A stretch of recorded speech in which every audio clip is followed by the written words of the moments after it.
So dear students, आगे बढ़ते हैं। लास्ट लेक्चर में हमने सेलेक्ट स्टेटमेंट को शुरू किया था। एसक्यूएल में हमने क्या किया था कि select star from table name, ये स्टेटमेंट पढ़ा था, जिसमें स्टार का मीनिंग क्या हो तुमने पढ़ा था कि ऑल कॉलम, जब हमें सारे कॉलम डिस्प्ले करने होते हैं तो सेलेक्ट स्टार लिखना होता है। जब हमें सेलेक्टेड कॉलम डिस्प्ले करने होते हैं तो हम स्टार की जगह पर कॉलम के नाम लिखते हैं। उसके बाद हमने कॉलम के नेम को रीनेम किया था और कॉलम के नेम को एज कीवर्ड कर यूज करके रीनेम कर दिया था, और फिर हमने उसको कॉन्केटिनेट किया था, दो कॉलम के डेटा को एक कॉलम में कंबाइन करना। ठीक है, तो इसी चीज को आगे बढ़ाते हैं।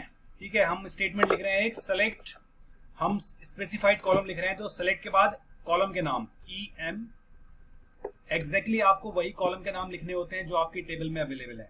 अगर आप कुछ और लिखते हो जो आपकी कॉलम आपकी टेबल में अवेलेबल नहीं है, then definitely it will give you an error. तो एक कॉलम हमने लिया है एम्प्लॉय आईडी, दूसरा लिया फर्स्ट नेम, और हम तीसरा ले रहे हैं बच्चों लास्ट अंडरस्कोर नेम। फिर उसके बाद फ्रॉम कीवर्ड आएगा, फ्रॉम एक कीवर्ड है, ठीक है, और उसके बाद टेबल का नाम। तो टेबल का नाम हमें पता है वो है एम्प्लॉइज। ठीक है, एम्प्लॉइज मींस एम्प्लॉइज, एस भी लगेगा। जब मैं इसको रन करता हूं तो रन करने के बाद मुझे हमारी जो टेबल है उस टेबल के अंदर एम्प्लॉइज में 3 कॉलम दिखाई देंगे। एक का नाम होगा एम्प्लॉय आईडी, दूसरे का नाम होगा फर्स्ट नेम, और तीसरे का लास्ट नेम। ये देखिए employee ID, first name and last name. ठीक है, अब हमने देखो इनको कॉन्केटिनेट किया था। तो हमने कॉन्केटिनेट कैसे करते हैं बच्चों? दो कॉलम के, अगर दो कॉलम के हमें कॉन्केटिनेट करना है, मतलब कि दोनों का डेटा एक कॉलम में आ जाए, ऐसा करना है। जैसे फर्स्ट नेम अलग आ रहा है, लास्ट नेम अलग आ रहा है। अब देखो फर्स्ट नेम और लास्ट नेम अलग क्यों है, इसका रीजन भी है। इसका रीजन है नॉर्मलाइजेशन प्रोसेस। नॉर्मलाइजेशन का जो फर्स्ट नॉर्मल फॉर्म होता है उसके अकॉर्डिंग ये होता है कि हर सेल में एक एटॉमिक वैल्यू होनी चाहिए, मतलब कि एक कॉलम के अंदर एक वैल्यू होनी चाहिए। फर्स्ट नेम अलग आएगा, लास्ट नेम अलग आएगा। तो ये फर्स्ट नॉर्मल फॉर्म की वजह से हम फर्स्ट नेम को अलग और लास्ट नेम को अलग लेते हैं। ठीक है, तो हमने क्या किया, देखो कॉमा को हटा दिया। कॉमा को हटाने के बाद हम ये देखो दो वर्टिकल लाइन यूज करते हैं। ये देखो vertical lines, we use 2 vertical lines and these 2 vertical lines work as an concatenation operator. ये आपको आपकी कीबोर्ड में एंटर के जस्ट ऊपर, जो एंटर की है, एंटर की के जस्ट ऊपर मिल जाएंगे 2 वर्टिकल बार। ठीक है बच्चों, हमने इनको रन किया। रन करने के बाद आप देखोगे कि जो फर्स्ट नेम और लास्ट नेम है दोनों, फर्स्ट नेम का जो डेटा होगा और लास्ट नेम का जो डेटा होगा, ये दोनों आपस में कंबाइन होने के बाद एक साथ एक कॉलम के अंदर आ जाएंगे। दोनों जो है कंबाइन होने के बाद एक कॉलम के अंदर आ जाएंगे। और लेकिन बस एक प्रॉब्लम ये है, यहां पर एक प्रॉब्लम ये होगा कि ये जो है फर्स्ट नेम और लास्ट नेम का डेटा एक साथ तो आ जाएगा, लेकिन इन दोनों के बीच में जो है ये स्पेस नहीं आएगा। आप देख रहे हो यहाँ पर स्टीवन और किंग के बीच में स्पेस नहीं आ रहा है। स्टीवन जो है एम्प्लॉय का फर्स्ट नेम है, किंग लास्ट नेम है। ठीक है, तो स्टीवन किंग के बीच में स्पेस नहीं आ रहा है। स्पेस आना चाहिए तभी तो अच्छा लगेगा, और यही कन्वेंशन हम लोग फॉलो करते हैं। तो देखो स्पेस को ऐड करने के लिए हमें अलग से एक एडिशनल एफर्ट लगाना पड़ता है। वो क्या है मैं आपको बताता हूं। जहां पर आपको स्पेस डालना है वहां पर आपको क्या करना है, देखो फर्स्ट नेम के बाद कॉन्केटिनेशन ऑपरेटर आएगा। कॉन्केटिनेशन ऑपरेटर के बाद हम एक सिंगल कोट लगाएंगे। ठीक है, सिंगल कोट जिसको अपॉस्ट्रोफी बोलते हैं। फिर उसके बाद स्पेस देंगे। ठीक है, स्पेस दे दिया हमने, स्पेस के बाद फिर से अपॉस्ट्रोफी आएगा, सिंगल कोट आएगा, और फिर से कॉन्केटिनेशन ऑपरेटर आ जाएगा। तो आप देख रहे हो ये स्ट्रक्चर है। अगर आपको स्पेस डालना है दो कॉलम के बीच में तो ये स्ट्रक्चर है। आपको 2 कॉन्केटिनेशन ऑपरेटर यूज करने हैं और दोनों के बीच में सिंगल कोट में स्पेस डाल देना है। सिंगल कोट का मतलब होता है कि आपके द्वारा दिया गया डेटा आपके डेटाबेस के डेटा में अपेंड किया जाएगा। ठीक है, तो स्पेस हमारे डेटाबेस के डेटा में स्पेस नहीं है, तो हमें स्पेस अपेंड करना है अपनी तरफ से। तो अपनी तरफ से हम कोई भी डेटा अपेंड करते हैं उसको हम लिटरल स्ट्रिंग्स बोलते हैं, और लिटरल स्ट्रिंग्स में जो आती है वो सिंगल कोट के अंदर आती है हमेशा। जब मैं इसको रन करूंगा तो रन करने के बाद आप देखोगे कि जो हमारे स्टीवन और किंग के बीच में जो है वो स्पेस आ जाएगा। और ठीक है, हमने इसको रन किया, अभी रन हो रहा है। ठीक है, सिस्टम थोड़ा स्लो चल रहा है। उसके बाद देखो सिंगल कोट के अंदर हम कोई भी डेटा लिखेंगे वो डेटा हमारे स्ट्रिंग के अंदर अपेंड हो जाता है। जरूरी नहीं स्पेस ही, हम कोई भी डेटा अपेंड करेंगे वो डेटा हमारे डेटाबेस के जो हमारे डेटा है उसके अंदर अपेंड होगा। आप देख रहे हो यहाँ पर स्टीवन किंग के बीच में अब स्पेस आ चुका है, नीना कोचर एक दूसरा डेटा इसके बीच में स्पेस आ चुका है, एंड सो ऑन। ठीक है, तो अब देखो इस चीज की जरूरत क्या है। ठीक है, इस चीज की जरूरत क्या है, देखो अब ये तो एक फर्स्ट नेम लास्ट नेम के बीच में डेटा को अपेंड करने वाली बात हो गई। ठीक है बच्चों, अब मैं आपको एक थोड़ा सा एग्जांपल करके दिखाता हूं। मैं चाहता हूं कि जो मेरा डेटा सेट है वो कैसा है। मेरा डेटा सेट ऐसा है, मैं चाहता हूं कि मेरा डेटा सेट ऐसा है। The salary of Steven King is 24,000, ऐसे एक स्टेटमेंट डिस्प्ले हो जाए। मतलब कि मैं चाहता हूं कि मेरा जो डेटा है, आप देखते होंगे कि कई फॉर्म आप भरते हो तो वहां पर आपको, कई वेबसाइट आप देखते हो वहां पर आपको स्टेटमेंट्स दिखाई देते हैं, ठीक है। उन स्टेटमेंट्स में से कुछ डेटा तो डेटाबेस से उठ के आता है और कुछ डेटा जो है वो फॉर्म पर ही हम नॉर्मल स्ट्रिंग की तरह यूज करते हैं, जो स्टेटमेंट्स होते हैं। तो वो वहां पर यही कंसेप्ट यूज किया जाता है, कॉन्कैटिनेशन स्ट्रिंग का यूज करके वहां पर ऐसा कंसेप्ट यूज किया जाता है। तो एक स्टेटमेंट मैंने बनाया, the salary of Steven King is 24,000। हर एम्प्लॉय के लिए ऐसी लाइन डिस्प्ले हो, मैं कुछ ऐसा करना चाहता हूं, ठीक है बच्चों। तो हमें आइडेंटिफाई करना पड़ेगा कि कौन कौन सी चीजें डेटाबेस से आएंगी और कौन सी चीजें हमें खुद से ऐड करनी है। तो आप देख रहे हो, यहां से हम देखते हैं द सैलरी ऑफ, देखो ये एक स्ट्रिंग है जो हमें अपनी तरफ से अपेंड करनी है, तो इसको हम लिखेंगे सिंगल कोट के अंदर। उसके बाद देखो स्टीवन किंग जो है, स्टीवन है ये फर्स्ट नेम है, ये फर्स्ट नेम कॉलम से आएगा। किंग जो है वो लास्ट नेम है, लास्ट नेम कॉलम से आएगा। इज फिर से एक स्ट्रिंग है, ये हम अपनी तरफ से ऐड करेंगे। और 24,000 जो है उसका सैलरी का डेटा है जो डेटाबेस में स्टोर्ड है, ये भी डेटाबेस से आएगा। तो आपको 3 कॉलम यूज करने हैं, कौन कौन से? एक तो स्टीवन के लिए फर्स्ट नेम, किंग के लिए लास्ट नेम और सैलरी 24,000 के लिए सैलरी, ठीक है ना। और बाकी सारी चीजें जो है आपकी हमें खुद से अपने आप से अपेंड करनी होगी। तो अब देखो मैं आपको एक क्वेरी लिख के दिखाता हूं कि ये क्वेरी हम कैसे एग्जीक्यूट करेंगे। तो ऐसे जब हम फॉर्म डिजाइन करते हैं, बहुत सी फॉर्म पर इस तरह के डेटा को हम डिस्प्ले करते हैं, तो वहां पर इसी तरह के जो कॉन्कैटिनेशन कंसेप्ट्स हैं वो यूज किए जाते हैं, ठीक है। तो देखो सबसे पहले हमें क्या लिखना है, द सैलरी ऑफ लाना है, तो हम सिंगल कोट में लिख देंगे द सैलरी ऑफ, लिख दिया, सिंगल कोट क्लोज कर दिया।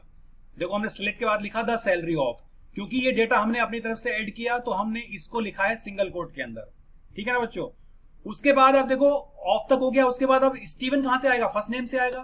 तो देखो फर्स्ट नेम को अब मुझे इसके साथ कॉन्कैटिनेट करना है, तो मैं यूज करूंगा 2 वर्टिकल लाइन, यहां पर हम 2 वर्टिकल लाइन यूज करेंगे। उसके बाद लिखेंगे फर्स्ट नेम, लिख दिया, फर्स्ट नेम आ गया। अब देखो फर्स्ट नेम के बाद क्या करना है, फर्स्ट नेम के बाद एक स्पेस देना है, ठीक है बच्चों, ध्यान रखना है, फर्स्ट नेम के बाद स्पेस देना है, तो स्पेस भी हमें अपनी तरफ से ऐड करना है। तो फिर से हम क्या करेंगे, कॉन्कैटिनेशन ऑपरेटर यूज करेंगे, ठीक है, और सिंगल कोट यूज करेंगे, स्पेस देंगे, सिंगल कोट क्लोज करेंगे और फिर से कॉन्कैटिनेशन ऑपरेटर यूज करेंगे।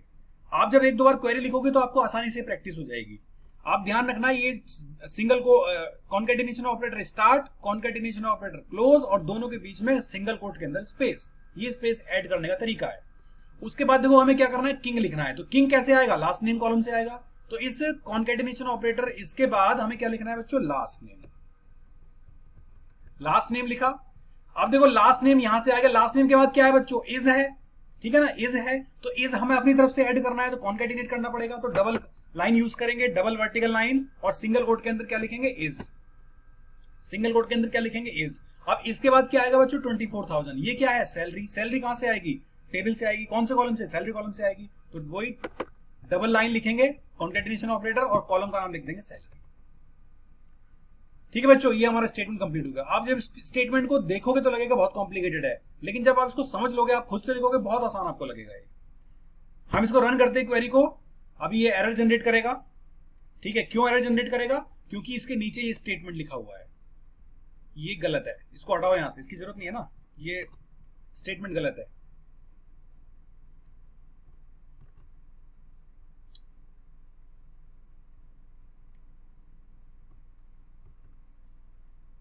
ठीक है,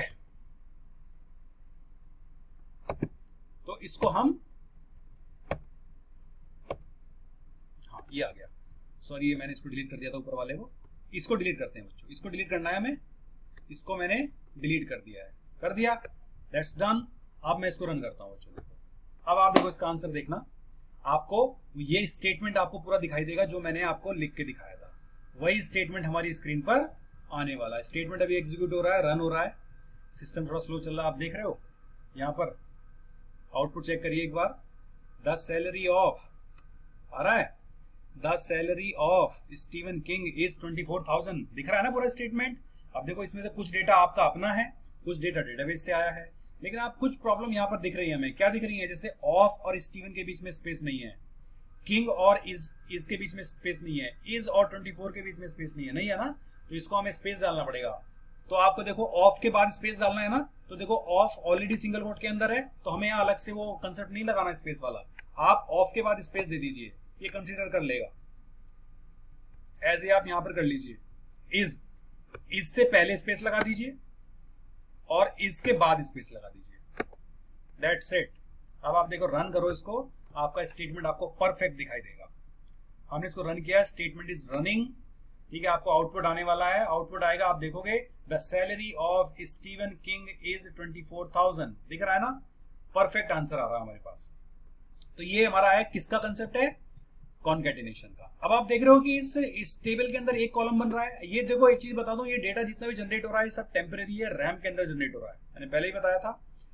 तो ये देखो कॉलम का नाम अजीब सा आ रहा है, आप इसका नाम चेंज कर सकते हो। अब देखो ये यहां से लेकर के यहां तक एक ही कॉलम है, समझ रहे हैं। अब यहां जाएंगे जहां कॉलम खत्म होता है, उसके बाद हम क्या लिखते हैं बच्चों, एज कीवर्ड लिखते हैं और एज के बाद नया नाम देते हैं। तो हम यहां लिख देते हैं एम्प्लॉई डिटेल्स, एम्प्लॉई डिटेल्स। लेकिन देखो बच्चों यहाँ एम्प्लॉई अलग है, डिटेल अलग है, दोनों के बीच में स्पेस आ रहा है, तो ये एरर दे देगा। तो या तो आप यहाँ पर अंडरस्कोर लगा दीजिए क्योंकि ये सिंगल वर्ड ट्रीट करता है, या तो आप यहाँ अंडरस्कोर लगा दिए, इट विल वर्क। अगर अंडरस्कोर नहीं लगाना चाहते हैं तो हमें इसको क्या करना पड़ेगा, डबल कोट के अंदर इसको लिखना पड़ेगा। स्टेटमेंट इज रनिंग, आप देखोगे कॉलम का नाम चेंज हो जाएगा, एम्प्लॉई अंडरस्कोर डिटेल्स, और एम्प्लॉई अंडरस्कोर डिटेल आ चुका है, ठीक है। आप चाहते हो कि ये अंडरस्कोर ना आए तो अंडरस्कोर यहां से क्वेरी में से हटा दीजिए, क्वेरी में से अंडरस्कोर मैंने हटा दिया, स्पेस डाल दिया और दोनों वर्ड्स को डबल कोट के अंदर लिख देंगे। ये लिख दीजिए आप, ये लिख दिया हमने एम्प्लॉई डिटेल्स। रन करेंगे, आप देखोगे यहां पर यहां से अंडरस्कोर हट जाएगा, एम्प्लॉई डिटेल्स के बीच में से अंडरस्कोर हट जाएगा। क्यों? क्योंकि मैंने अब डबल कोट यूज कर लिया है। डबल कोट में क्या होता है कि वो स्पेस को भी स्ट्रिंग का पार्ट कंसीडर करता है। आप देख रहे हो एम्प्लॉय डिटेल्स आ गया, ठीक है। इसके बाद एक और कंसेप्ट देखते हैं। अब देखो, अब मैं कुछ और ऐड करता हूं, मैं आपको एक और चीज करके दिखाता हूं। अब मैं एपोस्ट्रोफी एस को यूज करना चाहता हूं। जैसे मैं स्टेटमेंट बनाना चाहता हूं कि स्टीवन किंग्स सैलरी इज, जैसे हम एपोस्ट्रोफी एस यूज करते हैं ना बच्चों, मैं चाहता हूं कि ये देखो यहां पर ऐसे आए, first name last name, first name last name, Steven Kings salary is, ऐसे आया आंसर में, स्टीवन किंग्स सैलरी इज ऐसे आया आंसर में। जैसे यहां लिख रहा है स्टीवन किंग इज 24,000, तो मैं लिखता हूं स्टीवन किंग्स सैलरी, यहां पर ऐसा आए। तो इसके बाद देखो यहां पर हम क्या करेंगे, किंग्स यहां पर लिखेंगे एस, ठीक है, इसके साथ ही लिख देंगे, यही चल जाएगा ये salary, Steven Kings salary is, ऐसे आंसर आना चाहिए। तो देखो आप अगर इसे डायरेक्टली करोगे इस तरह से तो वो अपोस्ट्रोफी नहीं आएगा, सिंगल कोट वाला नहीं आएगा। आप देखोगे यहां आ रहा है स्टीवन किंग्स सैलरी इज, मैं चाहता हूं कि किंग और एस के बीच में अपोस्ट्रोफी आए, वो सिंगल कोट आए। तो अगर आप देखो यहां पर सिंगल कोट डालने की कोशिश करोगे बच्चों तो क्या होगा, ये एरर जनरेट कर देगा। हम इसको रन करते हैं, आप देखोगे हमने यहां सिंगल कोट डाला है, ठीक है, सिंगल कोट यहां पर डाला है तो एरर जनरेट कर देगा। क्यों? क्योंकि अब देखो यहां पर सिंगल कोट का मैचिंग खत्म हो गया है, यहां से सिंगल कोट स्टार्ट हुआ, यहां पर सिंगल कोट क्लोज हो गया, ये वाला सिंगल कोट एक एक्स्ट्रा माना जाएगा। तो एपोस्ट्रोफी को ये कंसीडर नहीं करता है। तो एपोस्ट्रोफी को कंसीडर कराने के लिए हमारे पास एक अलग से ऑपरेटर होता है जिसको हम बोलते हैं क्यू ऑपरेटर, ठीक है। तो क्यू ऑपरेटर क्या करता है बच्चों, क्यू ऑपरेटर जो भी चीज आप एपोस्ट्रोफी को यूज करके लिखना चाहते हो तो हम क्यू ऑपरेटर के अंदर लिखते हैं। क्यू ऑपरेटर के अंदर हम लिखेंगे क्यू, फिर उसके बाद कोई भी एक ब्रैकेट, ठीक है, उसके बाद सिंगल को क्यू के बाद सिंगल कोट स्टार्ट, फिर ब्रैकेट, ठीक है बच्चों, और उसके बाद जहां पर हमारा ये खत्म हो रहा है वहां जाकर के हम इस ब्रैकेट को क्लोज कर देंगे। तो हमारा ब्रैकेट कहां क्लोज होगा बच्चों, यहां पर, ठीक है। ये हमारा देखो सिंटैक्स है यहां से लेके यहां तक। अब मैं देखो इसको रन करता हूं, एक बार रन करके आपको दिखाता हूं। तो देखो हमने सिंगल कोट क्यू को स्टार्ट किया, अब ये एरर देगा शायद क्योंकि हमने यहां पर एक एडिशनल लगाया हुआ है। इसको मैंने हटाया, इसको मैं रन करता हूं। अब देखो ये रन कर रहे हैं, तो ये आपका रन होते हुए दिखाई देगा, ये आ गया देखो एपोस्ट्रोफी एस।